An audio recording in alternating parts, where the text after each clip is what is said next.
அபயாம்பிகை சதகம் 15. என்ன அடங்காதெனது ஜென்மம் ஏட்டில் எழுதி முடியாது, இடிப்பார் நீண்ட மரம் போலும் யமனார் பதியில் அடைந்துடைந்து, பெண்ணின் மயக்கம் வினை மயக்கம் பிறவி மயக்கம் தொலையாது, பித்தர் சால புலையருடன் பெய் கொண்டடிமை அலைவேனோ, வண்ணக்கலையே கதி முதலே வசைப்பதியே அதிமதுரவனமே, கணமே யோகியர்கள் மனைமே குடியே வாரிதியே, மண்ணிற்ககன முடிநடுவுள் வாதாடிய பேரொளி விளக்கே, மயிலாபுரியில் வளரிசன் வாழ்வே அபயாம்பிகை தாயே, மயிலாபுரியில் வளரிசன் வாழ்வே அபயாம்பிகை தாயே, மயிலாபுரியில் வளரிசன் வாழ்வே அபயாம்பிகை தாயே. அபயாம்பிகை சதகம் பாடலின் விளக்கம் 14. இம்மண்ணுலகில் தாய்மார்கள் தங்கள் குழந்தைகள் குறையுடன் பிறந்தாலும் அவர்களை புறக்கணிக்காமல் அன்புடன் பேணி காத்து வளர்ப்பதை கண்கூடாக காண்கிறோம். அன்னை அபயாம்பிகையோ அகிலத்தையும் ஈன்ற தாய் ஆயிற்றே. அவளை ஸ்ரீ லலிதா சகஸ்ரநாமம் 285வது நாமம் பிரக்ம கீட ஜனனி என்று சொல்கிறது. பிரம்மா முதல் புழு பூச்சி வரை எல்லா ஜீவன்களையும் ஈன்றவள். தேவிக்கு எல்லா உயிர்களிடத்தும் ஒரே மாதிரியான அன்புதான். இதனையே அபிராமி பட்டர் பிரம்மன் முதலாய தேவரை பெற்ற அம்மே என்கிறார்.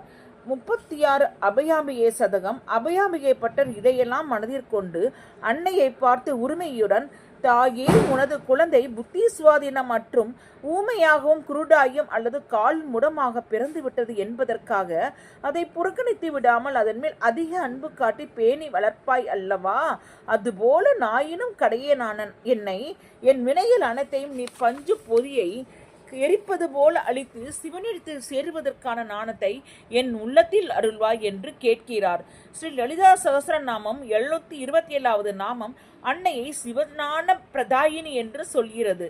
அதாவது சிவ சம்பந்தமான நாணத்தை தன் பக்தர்களுக்கு தருபவள். சிவமங்கலம் அந்த நாணத்தை, அதாவது பிரம்ம நாணத்தை தருபவள். சிவ நாணத்தை அன்னை மூலமாகத்தான் அறிய முடியும் என்று வாசிஷ்ட ராமாயணம் கூறுகிறது. அசைவினால் காற்றை அறிவது போல, உஷ்ணத்தினால் நெருப்பை அறிவது போல, அன்னை மூலமாகவே சின்மாத்திரமான நிர்மலமான சாந்தமான சிவனை அறிய முடியும் என்பதே இதன் கருத்தாகும். சுருங்க சொன்னால் அவள் அருளாலே அவன்தான் வணங்கி என்று கூறலாம். தாயே, நீ மலமற்றவள், அதனால் அமலை கருணைக்கடலும் நீயே, உலகங்கள் அனைத்துக்கும் ஆதாரமாய் இருப்பவளும் நீயே.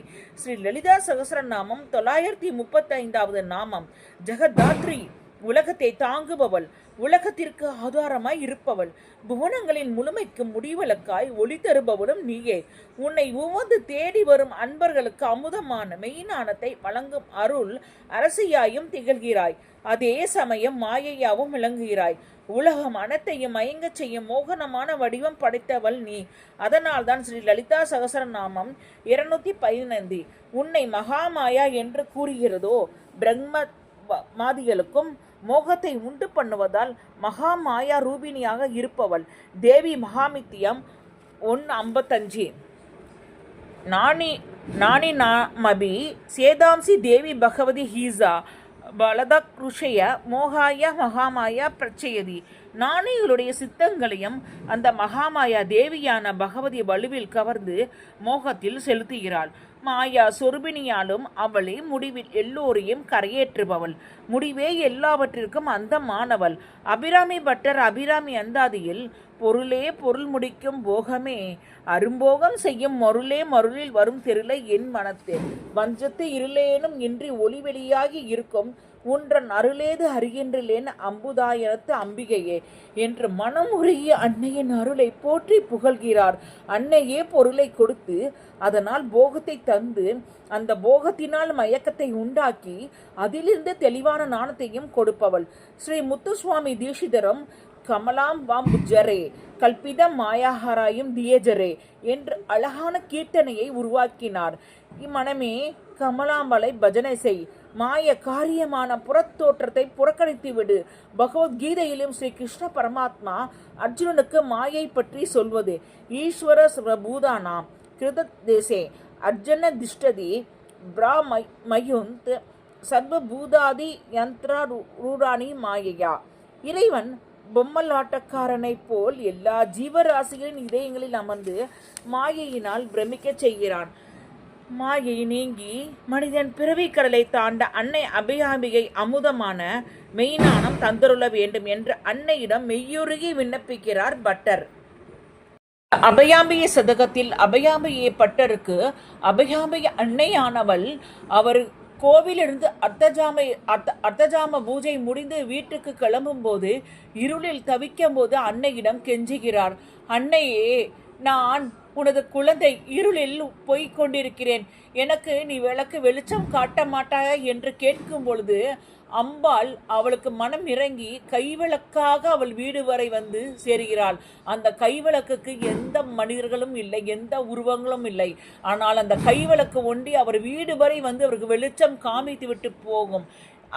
அப்பேற்பட்ட அன்பான கருணை கடலானவள் அபயாம்பிகை.